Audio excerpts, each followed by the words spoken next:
I don't know. What? How is this? I don't know how this... Y'all, I don't know what I did. Whatever I did to make this be on the screen, NIGHTCAP Season 1, Episode 12, that's supposed to be the... Whatever. I don't know what I did weird, y'all, but let me get some invites going here.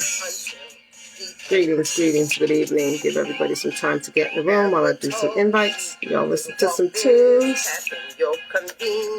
That will not work. In fact, it's absurd. I promised you a war. Y'all said that you'd be tortured, mocked, hated, abused, misunderstood and used. Y'all promised you a fight. Hope everybody's doing good this evening. Said they're coming for your life, so you better learn to fight instead of trying to be liked. What was unclear about that? Are you ready to turn back?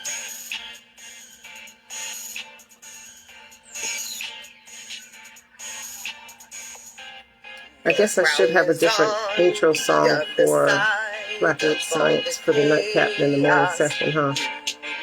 That might be a good idea since they are different vibes, different scripture. It is what it is. Whatever.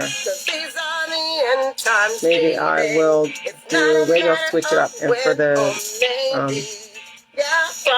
one of them I'll choose a different song. Maybe I'll choose maybe I'll do Don't Bite the Hand or something for one of them. Or maybe I'll change it up tomorrow. Give another couple minutes of invites here. Give everybody time to get in the room that's coming.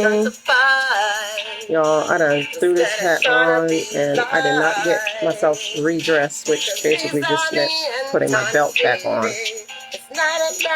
Because I didn't even realize it was 9 o'clock. I said, oh shoot, 2 minutes out. I'm gonna run over here. Hey Scooty, can you give me a I didn't come over here. Oh, never mind. I did. I brought a pen. Get some more invites. 1 more minute here of invites. 1 more minute of invites. And if you are tuning and watching this on the backside, remember that you can always forward up until about 9:15 if you want to skip the intro. I give the same talk every show so that we can get the people out of the room who might be offended by the content. So if you are watching this on the backside and you've already heard the intro and the disclaimer and you don't really want to go through all of that, you can just forward ahead 10 minutes. Of course, if you're watching it live, you don't get that option. You just gotta listen to it again, okay? But typically, if you watch live and you don't want to hear that, just tune in at quarter after, and that'll do. All right, it looks like we are at 5 after. That means we have done enough invites. One more swipe, pop down the page, and we will call that done. Now, okay, I know that wasn't the super gracefulest fade there, but listen, y'all, it is what it is, okay? I'm doing what I can. So what's going on? Good evening. It's your girl, Jedi, Empress Jedi the Rabble Rouser, and you, my friends, have tuned into the Nightcap. This is episode 12 of the Nightcap here. And this is a Black Enlightainment production. Bless up. Sister Julia, welcome to the room. Good evening. Thanks for joining. This is a Black Enlightainment production here at Black Enlightainment. We are broadcasting conscious. Thanks for tuning in. Before we get started reading, I'm going to do a disclaimer so that we can clear the room of anybody that is going to be offended or feel defiled or anything like that by the content that we are exploring or what we are pressing into, okay? So first and foremost, we express that we are neither anti-Christ nor anti-Bible. However, we have a very different perception of Christ and the Bible than the modern narratives teach. The first, by the way, before we do that, please do go to, if you have not already, go to thegreatinvestigation.com. Tonight we are reading from The Black Root Science. It is available at thegreatinvestigation.com for purchase, or you can also download it for free. And something I keep forgetting to mention, also on Amazon, my latest book is out. It's called 107 Days in the Slammer, A Tale of Grave Injustice. It is available on Amazon for $7. So don't forget to cop that too, okay? But this scripture that we're reading from tonight is called The Black Root Science, Volume 1. Volume 1 and 2 are available at thegreatinvestigation.com, as well as the Holy Megalith, which is what we study in the mornings at the morning session at 9 a.m. Eastern Time here live on Facebook, as well as the 12 Secret Seers, I believe is the fourth literary work there at thegreatinvestigation.com. So if you're able to, please do purchase your copies. If not, download them for free and study them for yourself, if what I'm about to say next doesn't blow your mind. So our idea of Yeshua is that he, first of all, we do not ascribe or subscribe to the strange notion that 33 years of his life, nobody knew where he was or what he was doing. We know that that is a bunch of bull and malarkey, because the people that compiled the Bible did not want anybody to know what he was doing for those 33 years. Because if anybody tapped into what he was doing and teaching for those 33 years, there is no way in the world they would have been able to pull off the agenda that they have pulled off in oppressing absolutely everybody in the world, stealing everybody's stuff and making everybody miserable and killing off all the good people. They would have never been able to get away with it if the teachings of Yeshua would have gone forth. So they had to lie and tell everybody, gee, he just popped up out of nowhere. I mean, he was born and then he was 12 for one scene and then he was 33. We don't know where he was at. Yeah, well, people all over the world, because he traveled the world with Miriam, his wife, and the two of them were a ministry couple who together traveled, and sometimes they traveled apart, and taught stuff that your church, your Bible, all the world religions, or most of the world religions, tell you are so bad you should never do them, because they are where the power is. Yeshua told us that if we pick up what he's putting down, we could do greater works than he even did. So he also said to us, know you not that you are gods. Who was he talking to? He was talking to the melanin people who were the lost of Israel, Yisrael, actually, because Israel is not the proper word, of Yeshael, right? And what he came to do was to bring them back into the teaching of Moses, because the scribes and the Pharisees and the Hebrews of Yeshua's day were following the teachings of Aaron, which are the teachings that you follow in the Bible, even though they're still kind of a altered version even of the teachings of Aaron. There's a difference in what Moses taught and what Aaron taught. Yeshua called specifically the people who followed more or less what you find in your Bible Aaronites, right? The law of Moses, which is what Yeshua taught, is very, very different from what Aaron taught. So we press into the original teachings as much as we can. And so that requires us to go back in time. It requires us to retrieve those things that were precious to the people of the Bible, who the Bible talks about this certain group of people. Well, that group of people preferred to be tortured to death. And we are talking men, women, and children preferred to be tortured to death than to say that the Bible was an accurate depiction of their history, of their God, of their faith, of their religion, spirituality, culture, nothing. They were like, no, that doesn't have nothing to do with us. How you going to take our thing and turn it all weird like that? No, I will never say that that is accurate. And so they were tortured to death and hunted and killed because they would not agree that the Bible was correct or true. And so while we do recognize that there is much, much truth in the Bible, a true seeker can find truth no matter where they look, even in a Snoopy comic, I always say. There are profound, deep truths. If all you ever had to go by was the Bible and you were truly seeking spiritual ascension and development, you could have only the Bible and get there, yes, because your search for truth would lead you to truth. Even if you picked up anything, you would find within whatever you picked up what you would need in order to ascend. But we do not mistake the fact that the truth seeker can find truth in the Bible to be that the Bible is some only infallible written word of God, because that is the biggest load of crap that anybody ever parted their lips to say. And there's a reason that the church has you keep saying and saying and saying that over and over and over and over. We're talking about an infinite, omniscient, ever expanding consciousness that the Most High is. You mean to tell me that the people in Rome 2,000 years ago were the only people on the planet that got an accurate, story from that God that they clearly didn't even get down with because they killed his representative, Yeshua, right? So, yeah. Anyway, so that's the disclaimer, guys. So these teachings, this Black Root Science is kind of, it's an interview with this elder who made available the Holy Megalith.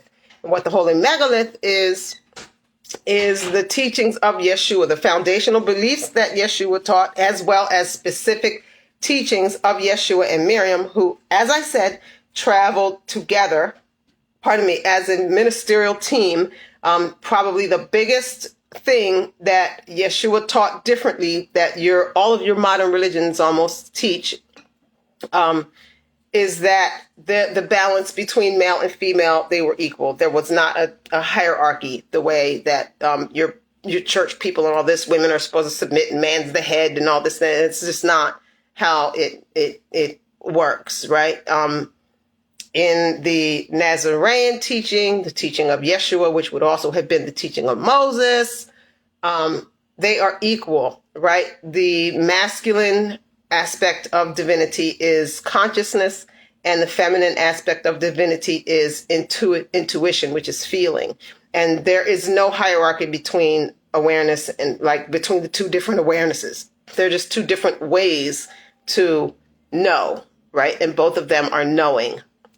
And so there's not a hierarchy between consciousness and intuition. That just doesn't exist. So with all that being said, we are reading from the Black Roots Science Volume 1 tonight.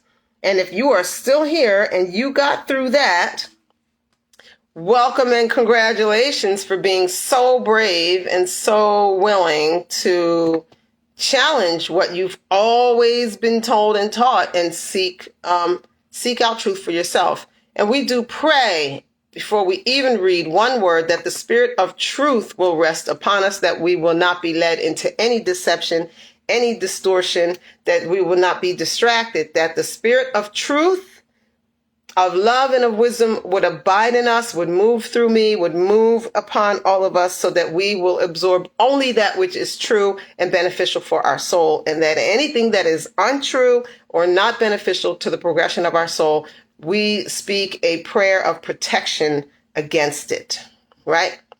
All right.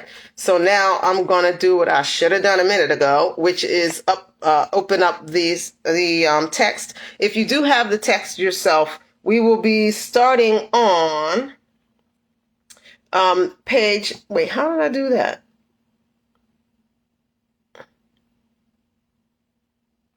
I thought I had took some notes earlier this morning. Page 33 and note.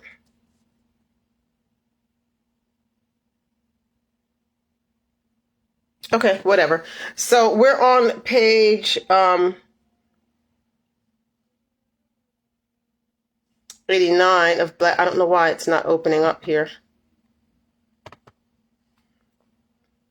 Bear with me. Bear with me. Bear with me. How y'all doing? Y'all doing all right? Wait, what's this down by my feet? Whose notebook is this, Lulu? I think it's yours. Oh, no, that's ours. All right, so we're going to get down to page, what did I just say? 89. Guys, we're moving through this. We're getting through this. This is only 491 pages, and we're already on page 89. So we're actually cruising through this faster than I thought we would. Faster than I thought we would. Page 89. And we are entering into the Black Root Science, Chapter 15. Biology and genetics. It is only page 89 on like the PDF. If you look on the actual text, it's going to reflect page 87 because the text starts the count at the where the text starts, but the PDF starts the count on the first page of the document. So this is page 89 according to the PDF count, which is page 87 on the document itself. Okay. And I'm gonna, why is it not doing what I need it to do? Forgive me, guys. Just give me a minute here. I'm trying to blow up the size so that I can read it and not be struggling. All right. So, as I mentioned, this is an interview with the elder. This is an online interview. People are sending the elder questions and he's sending back his written response. So it's not one interviewer. It's lots of people, a body of people that are sending in questions, and then he's answering those questions. And so here he's speaking of biology and genetics. And the elder says, we're starting chapter 15 with the first line and first paragraph. In the ancient society, children were taught, speak through me, Father, truth, give us truth. In the ancient society, children were not taught as children are taught in today's schools. They were not incarcerated in classroom for hours on end, being denied the natural physical movement that all children crave and the freedom to roam free for miles around and investigate everything. Their education was not an intellectual indoctrination that today's education clearly is. Rather, it was education through experience, allowing all children to discover firsthand what adults already knew, all the while under their guidance. Their teaching system was called initiation. And just as a little side note, some years back, I ran across this little saying, and it said that in the African mind, and by the African mind, I mean in the indigenous melanated people's mind, education means to draw out of the child that which is in them, whereas our indoctrinated idea of education means to stuff into the child, right? And that's a very different process, right? When your education system is based on drawing the child's beauty out, drawing the child's insight out, drawing the child's wisdom, knowledge, talents, personality, when education is designed on bringing them out, it's a very different process than stuffing information in, right? So anyway, the education of young people was divided into segments of 7-year periods. At the end of each segment, they graduated as a group in their town or district or clan. Their graduations were called initiation festivals. They were large feasts with music and dancing, and the entire clan was invited. Hey, Muffin! Do you remember we wrote that into our curriculum for the school? Oh, okay. They were taught biology from the age of about 7. The first lesson was to teach them the definition of biology. Welcome to the room, Goyo. Thank you for joining. They were taught biology from the age of about 7. The first lesson was to teach them the definition of biology. They asked many questions along the way, and their teachers answered every single one in a practical, real-life way. In order to bring us close to their teaching situation, and in order to convey their knowledge as accurately as I can, I will narrate the following as if it is a discussion between me and one of the teachers, with me asking all the questions. So the first question I would ask is, what is biology? It is the knowledge of how the plants and animals in the body of the black man and woman were created. How were the plants and animals created? All the species of plants and animals that exist on Earth today developed from the 144,000 original prototypes. What are the 144,000 original prototypes? They are the 144,000 parts of the black person's character. You dig that? There are 144 aspects of a black person's character. 144,000, and you have to give me a minute here. I'm taking notes, okay? Let me specify that this is the nightcap. Today is 10/3. And I know that we read that earlier, but I didn't actually take a note on it when we read it before. So if you'll just bear with me while I make my note here. There are 144 aspects of a black person's character. And this correlates to the 144,000 prototypes. Right? Those are the original black gods, if you will, incarnates that started this realm. Right? They include courage, wisdom, goodness, strength, grace, honesty, authority, gentleness, abundance, beauty, friendliness, laziness, humor, and many more, totaling 144,000. The vast majority of the parts or aspects of character do not have names in the English language. In the original languages, every aspect has two names, one for the animal and one for the plant. One original plant and one original animal were created for each aspect of your character. That's very beautiful. So every aspect of a black man's character is represented by a plant or animal, the child asks, and the teacher answers yes, but only the original plants and animals represent character. All the other millions of species developed from these original prototypes. And the child asks, what about, I know, isn't that beautiful? I don't know who sent that heart, but isn't it, I love these texts. That's why I have to share them with you guys, because they're so just beautiful. So the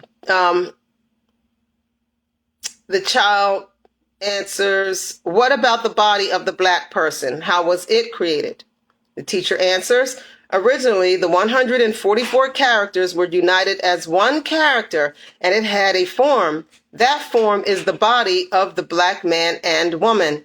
The two bodies differ because while many of the aspects are neutral, a large number of them are more masculine and some are more feminine, although both men and women have all 144,000.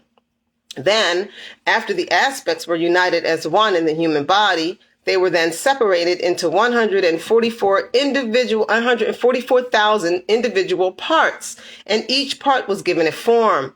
Those forms became the original plants and animals. And the child asked, what are these prototype plants and animals? And the teacher answers, they are in the custody. The kid asked where. And the teacher answered, they are in the custody of the 144,000 judges. Now, remember, we often see these little correlations between stuff that we've heard of in the Bible, right? This mysterious 144,000. This is what they were talking about, but not talking about, right? This is what they were mentioning, but not expounding, because if they expounded on it, then they would have to admit that first of all, black people are the original people, that black people are the original gods, being the literal incarnates of the self-created one. And then they would have to admit that all these other races were our biogenetic experimentation, if you will. And that's a hard thing to swallow. Like, what if somebody says to you today, listen, I hate to break it to you, but you're not even totally human. Like, you're totally the result of genetic splicing some generations ago. Like, nobody wants to hear that. Nobody wants to accept that. You know what I'm saying? And so there has been a huge effort to try to hide this information. But, and forgive me for kind of going off track here, but I got to give y'all what I got. This is how I flow, right? So, but it is easy enough for peoples of the world to recognize that there is a difference in how melanin people relate to the world and how other peoples relate to the world. And you can see that the lighter the complexion of the people, the more of a disconnect there is from nature. And even it manifests even in things like rhythm, right? Because remember, this is a vibrational reality. It's all about vibes. So like, if you can't get in the vibe, right? It's because you're not organic you can't flow with the flow. It's how they can destroy nature and feel absolutely nothing about it. They can pollute water and it doesn't break their heart. They can create these machines that like tear down trees, like, could tear down 100 trees in like 20 minutes and they feel nothing. They, yeah, great. Look, it's fast. And we like cry and weep, right? There's that disconnect. It's because they are not indigenous. They're not natural or spiritual beings. They're genetically modified. Okay. And each of the races, and there are 4 races besides the black races that we created. There were 4 separate ones. And the white race, as it is the last that we created. It's the furthest away from the original. Using genetics from the original and other genetics and science, it gets fun when you get the gene splicing and doing crazy stuff, right? But it's interesting because one thing we learned last night is that nothing that is inorganic lasts, right? Like they have this stuff on the periodic chart, these elements that are like recently added to the periodic table of elements. But what they know is that they're not permanent. Like you can only create them for a minute and then they dissolve, right? But like natural elements that are part of the original design of the planet, they don't just dissolve. They're there and they exist forever. And this is something that we should understand about these other races. There's a reason why black people, if you will, continue to procreate. It doesn't matter what anybody does to try to wipe us out. We just continue. Whereas these other races, and this is directly in proportion to the melanin content, right? After so many generations, they experience what they're experiencing now, which is birth dearth, right? Because they just do not have the capacity for eternity. And so if every few generations, they don't mix their bloodlines with melanin bloodlines, they literally will die out. They literally cannot procreate, which is why there's this big push now for interracial marriage, because science has clearly realized, holy crap, white people are dying out. Like our women can't make babies, our men can't make babies. Like we have to add melanin to the situation or we're goners, right? That's like literally what is happening, guys. Okay. So anyway, sorry to kind of go off on that tangent. Well, no, I'm not sorry. It is what it is. That's how we flow, right? Got to give you what I got. So the child asks, where are these prototypes, plants and animals? And the elder asked, they're in the custody of the 144 judges. And the child asks, where? Right here on earth? And the teacher says, they were, yes, and they will be again soon. They're temporarily removed, to a safe place for a cycle. When the present cycle comes to an end, they will be returned to their original place. And guys, we know that we are starting to see some of that, right? We're starting to see stuff that they said was extinct millions of years ago, like coming, like, wait, what? We didn't even think this existed anymore. We thought this was mythical, right? Like fairies and all this kind of stuff. Like, we thought this stuff was mythical. We didn't even think it was real. What the heck? Yeah, it's because a lot of the things that were protected and hidden for this age of the Gentiles, right? This last almost 6,000 years now, they're returning. They're starting to regenerate and return, right? Because the age is coming to an end and it's going to go back to its original state. And its original state, there's all this stuff about population control. And the fact is, everyone that pays attention knows that the earth goes through cycles where every now and then she purges herself and the population goes way, way, way, way down, right? Well, it goes down, whenever that happens, it goes down to 1,000,000,008 people. It goes down to that many people, and then it builds back up. And so the elites feel like they want to get it down to 1,000,008,000,000. They're down with that number, but they think that they can control who the 1,000,008,000,000 are. but they can't, because the fact is, it's the 1,000,000,008,000,000 children of the gods, if you will, right? Yeshua told us, know you not that you are gods. It's that 1,000,008,000,000 gods who are the same ones that are always left after everything gets reset. Okay? So anyway, so the child asks, are they edible? Are they like chickens and cows and fruits? And the elder answers, I'm sorry, this is another chapter. This is chapter 16, the causes of illness. So the child asks, are they edible? Are they like chickens and cows and fruits? And the teacher answers, none of the animals are used for food. Some of the plants are edible. All of the prototype plants used for food are called the trees of life. They are used by the leaders to prolong their lives beyond the normal 7,000-year lifespan. The elders live for over 700,000 years using the tree of life as nourishment. The child asks, can anyone really live that long? And the teacher answers, believe it. You'll soon witness it. The child asks, what causes sickness? Are there separate causes for every illness, or is there one genetic reason why people become ill? And the teacher answers, this may sound strange to most people, but among the people of the Black nation and their natural environment, there is no sickness. Sickness did not exist before 6,000 years ago and will cease to exist after the end of this cycle. Hallelujah. All sickness is caused by neglecting some aspect of your character. I'm finna make a note of that. All sickness, okay? All sickness is caused. All sickness is caused. Listen, I strongly suggest, like, keep a pen and paper on hand just in case you ever want to write any of this stuff down, because it'd be so rich, right? But all sickness is caused by neglecting some aspect of one's character. Y'all, I done wrote character like I really don't even know what I had done wrote. And that's on page 89. And that's going to be note 4. Okay.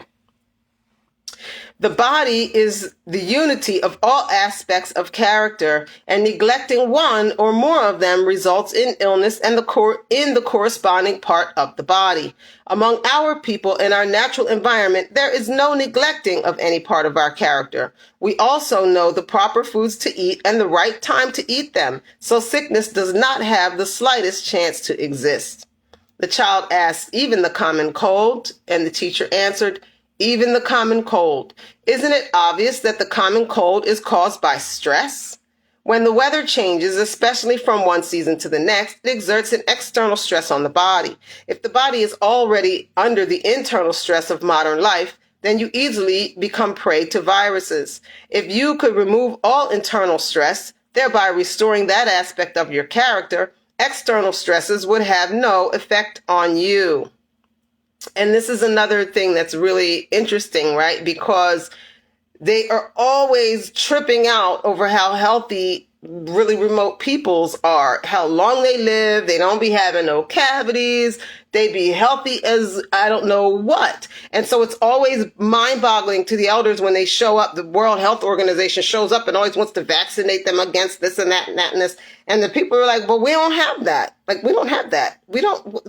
But the vaccination is planting the sickness in the communities, because people that live natural, wholesome, simple lives don't get sick. They don't get sick.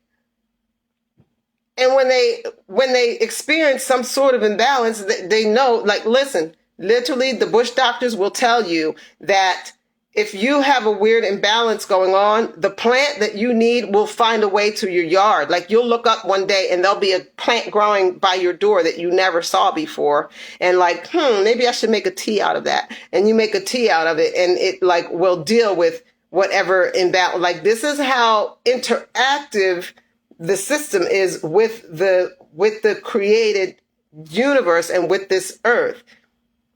Right? It's very interactive. And so sickness just doesn't have, like, why would you get sick? How would you get sick? Right?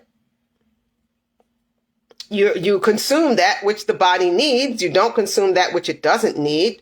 You live an authentic life. You do what's good for you. You're getting exercise. You're dealing with all of your emotions properly. You have community. You have love. You have accountability. So you just don't get sick.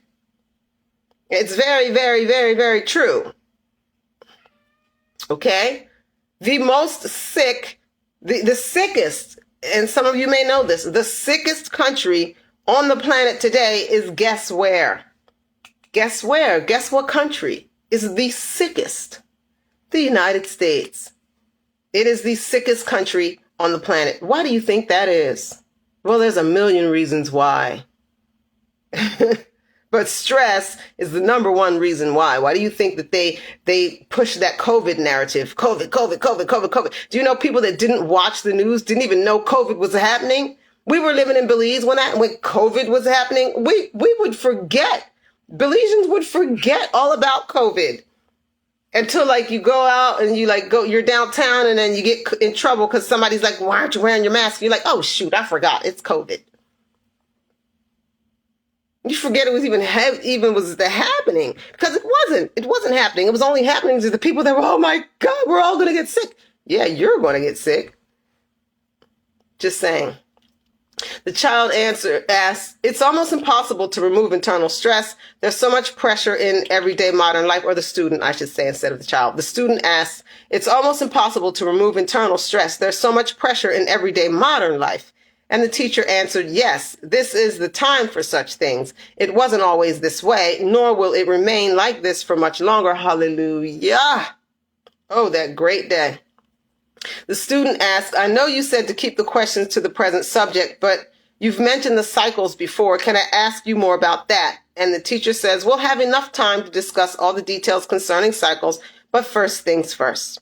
So the student asks, so all the people were taught about the aspects of character and how to stay healthy? And the teacher answered, yes. There are 10 festivals that we call life rituals.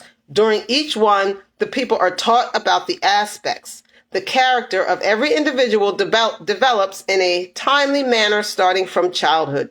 The first 7,000 aspects of character are taught to children from the age of 7 until they are 14 years old.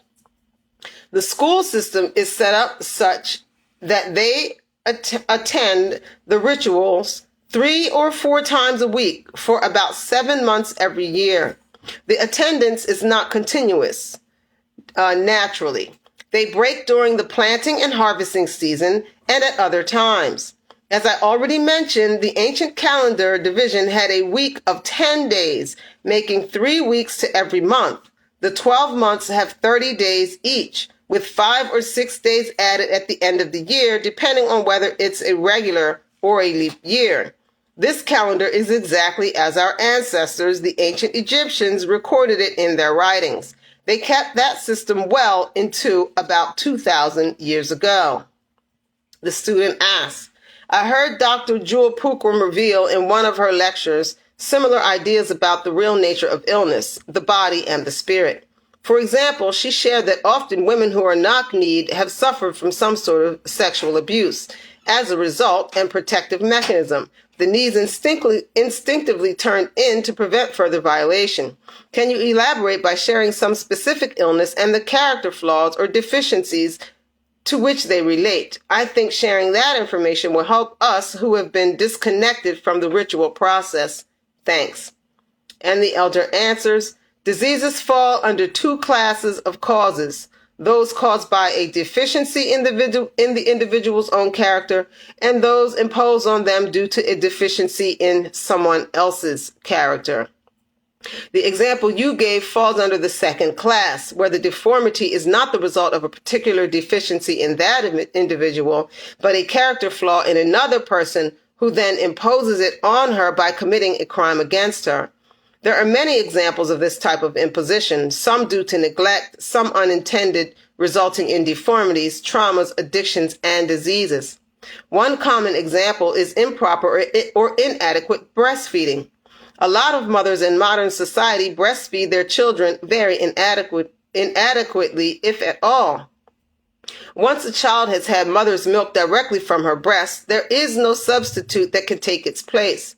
But many women are advised to feed artificial formulas to their children. The most common damage that results from this comes in adulthood in the form of cigarette addiction.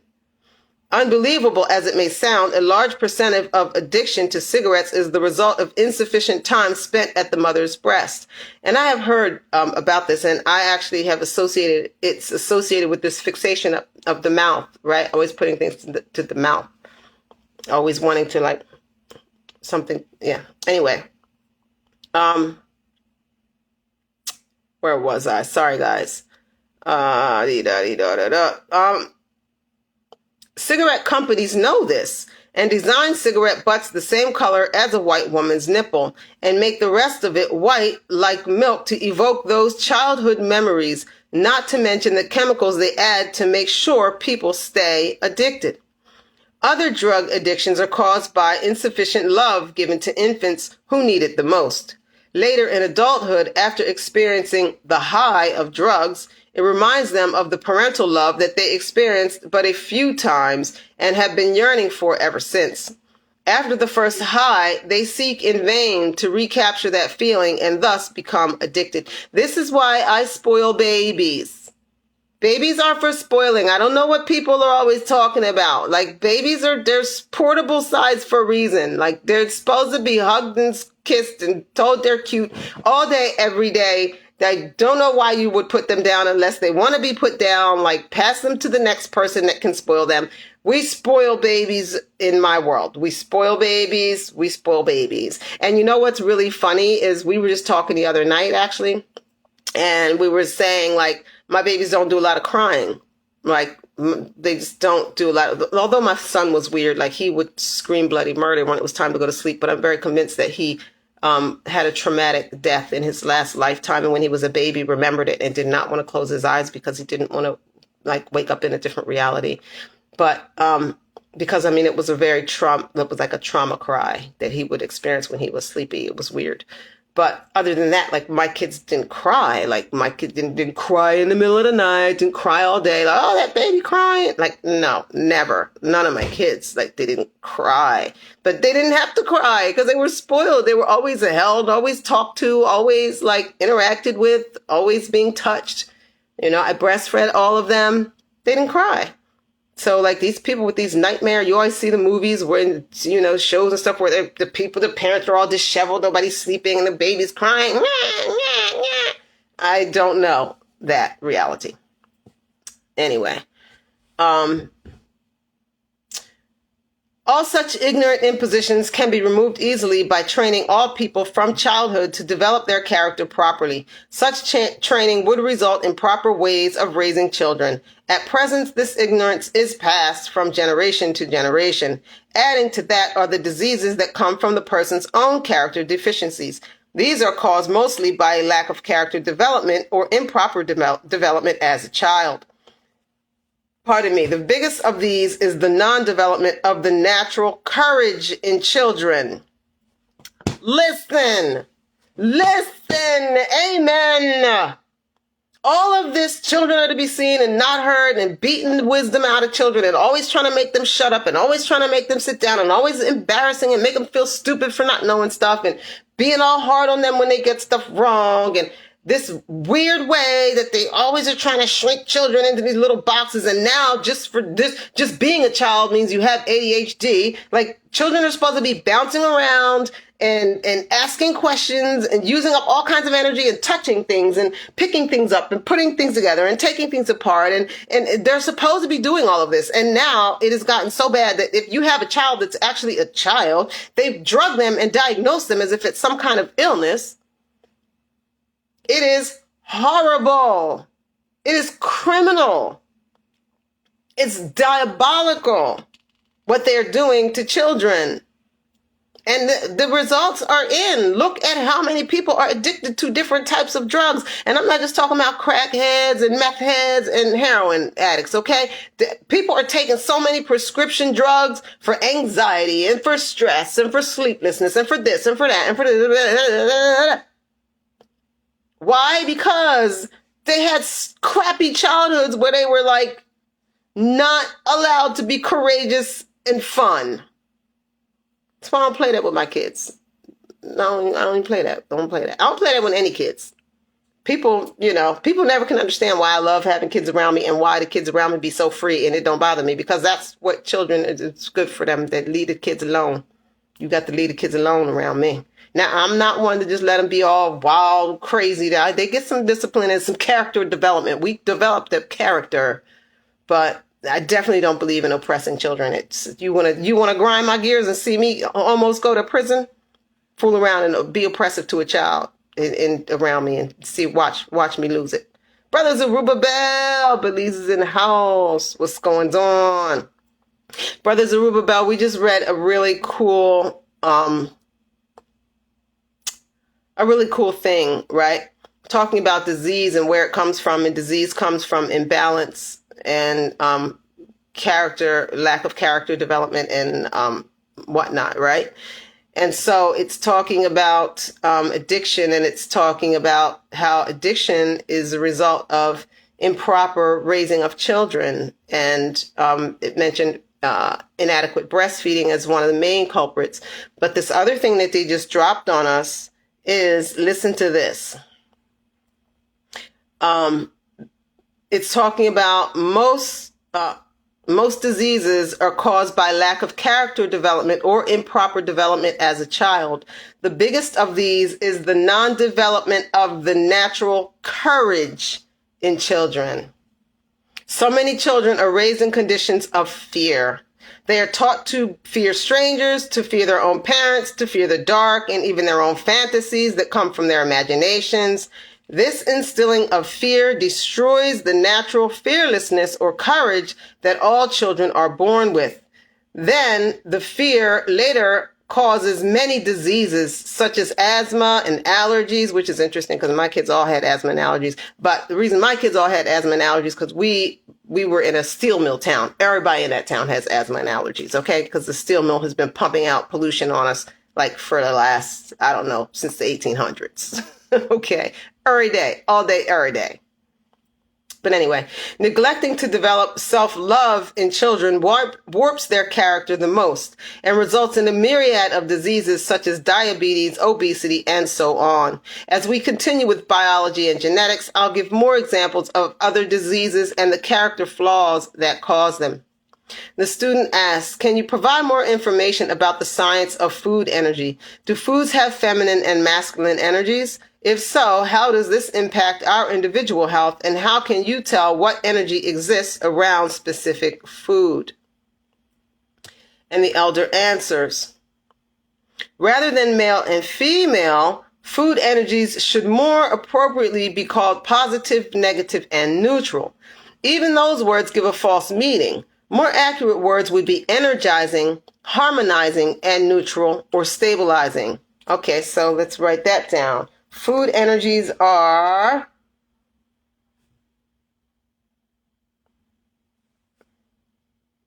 and he said they were, where did it go? Okay, energizing, harmonizing, and neutral or stabilizing. And that is on page, where are we? Page 92, note,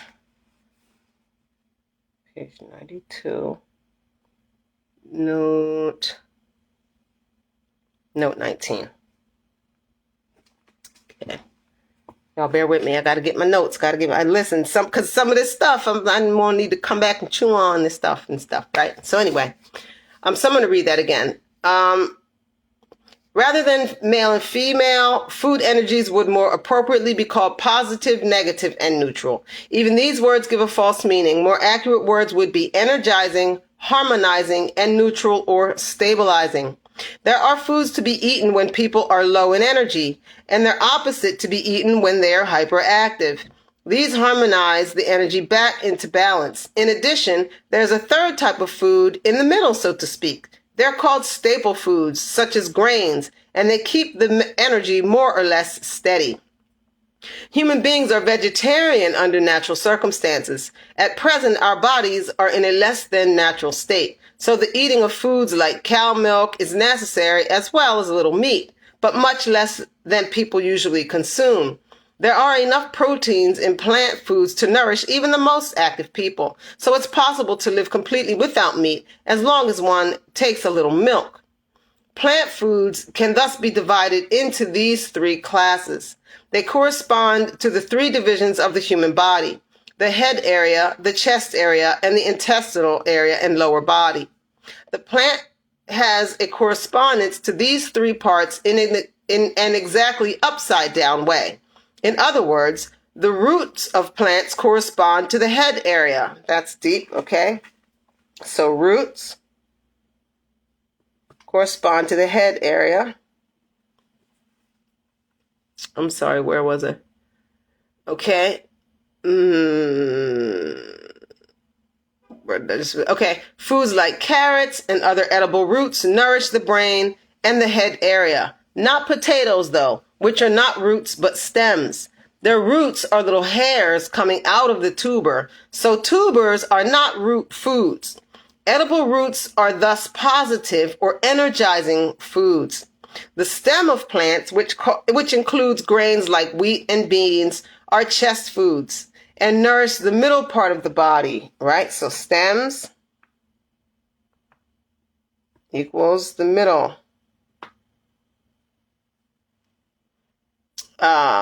These are chest foods and middle, right? And that, he said, is, what did he say? Grains and beans.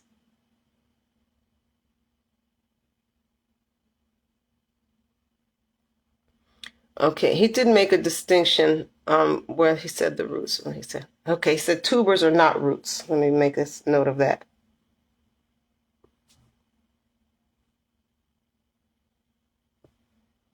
Okay, because the little strings are the roots. That makes sense. Okay. Okay, so the stems of plants, which include grains like wheat and beans, are chest foods and nourish the middle part of the body. These are neutral or staple foods. The third group are those that grow at the highest part of the plant, meaning the leaves and fruits, right?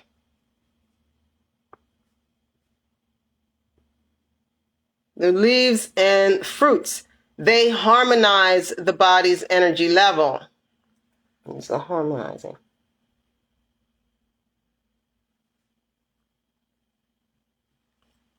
Although both men and women need all three kinds of food, women need the higher parts more, corresponding to the lower and middle body.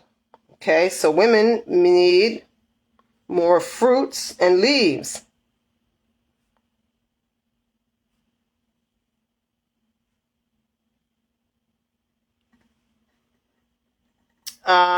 And men need the lower part of the plant more, corresponding to the upper chest and head area. So men need more roots and stems. Okay? That's deep, right? As far as specific foods to eat and how often to eat them, it would take too long to list. Besides, an accurate book has been written on nutrition. It's a little book. You could read it in a day or two and has no equals as far as the teachings on nutrition and proper eating habits. It's called How to Eat to Live, Part 1 and 2 by Elijah Muhammad. Okay? Remember, guys, he said that there were 7 incarnates of the Christ spirit, right? And he said that Elijah Muhammad was the most recent of them, right? But he said to be careful of lifting up the person that comes in that spirit, because that's kind of like counterproductive. So the way that they worship Elijah Muhammad, or even the way people worship Jesus or worship these Christs when they come, or worship Muhammad or whatever, he's like, yeah, that's kind of not the point. Like they don't want you to do that. And it's true. Like Yeshua always said, what are you calling me good for? I'm just doing my job. I'm just the messenger, right? And all of that. But he often refers to Elijah Muhammad. So Elijah Muhammad book, How to Eat to Live,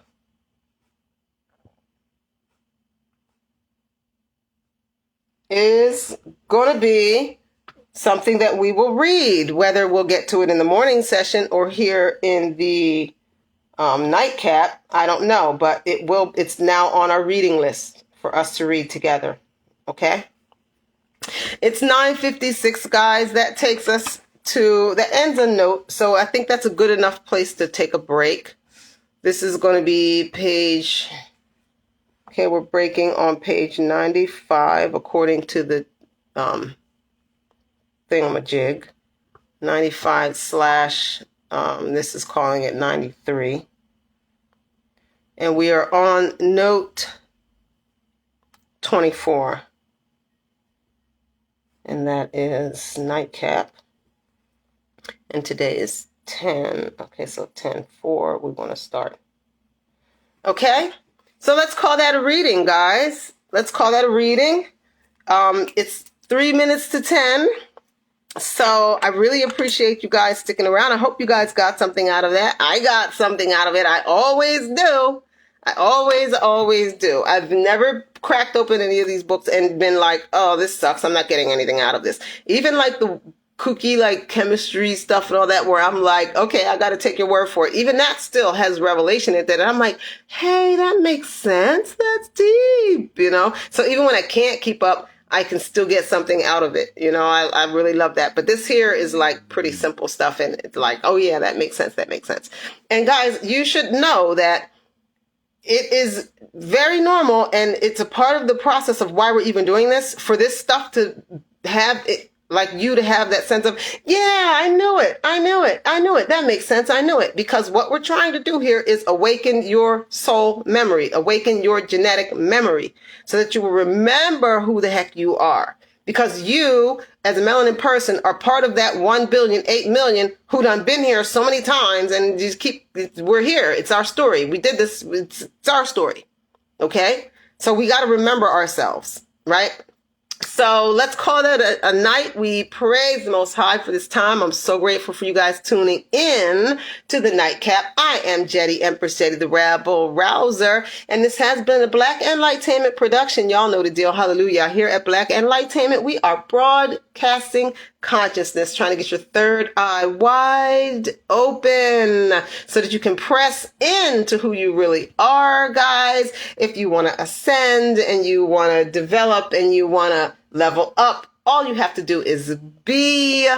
Listen, authenticity is righteousness. You were created most perfectly to do exactly what you came here to do. So as you grow and change and develop in all of those things, keep the essential character and nature of who you are intact. Only become a better version of yourself. Do not lose yourself in the process, right?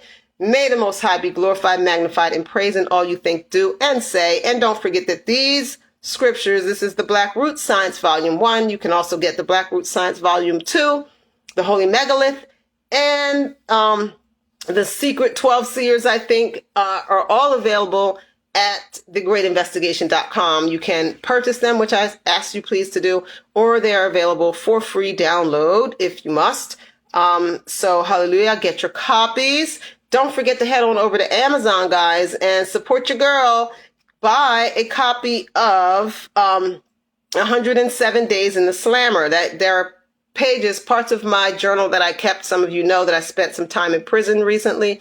It was a wrongful arrest. It still hasn't, finished itself. I'm still dealing with it. but I have published parts of the journal. More parts will be published in the near future. But get on over there. It's only $7, guys. So drop the $7 on Amazon and grab that. It's written in Ebonics, so don't call me and tell me that it don't fit proper English. I don't talk like that. I don't write like that. Okay, I write like how I talk, and it be ghetto. So it is what it is. But it's only $7. So head on over to Amazon and grab you a copy. And don't forget to follow the channel Black Enlightainment on YouTube. And you can go to YouTube and check out the playlist The Culture, which is some original songs by your girl. They're really a hot wreck, technically speaking, but they are some really cool songs. I think that you'll enjoy them. Of course, that one that we open up to is one of the songs on that playlist. As well as you might enjoy following me over on TikTok, which is Empress Jedi. And with that, ladies and gentlemen, I speak a blessing over your lives. May the Most High be glorified, magnified, and praised in all you think, do, and say. I hope this put you in a real cool space for the rest of your evening. I hope it was a suitable nightcap. And I'll see you here tomorrow, 9 a.m. live on Facebook for the morning session, where we will be continuing with the Holy Megalith. And with that, ladies and gentlemen, I am out of here. I love you so. Thanks for tuning in. Shalom, salute, and shalom.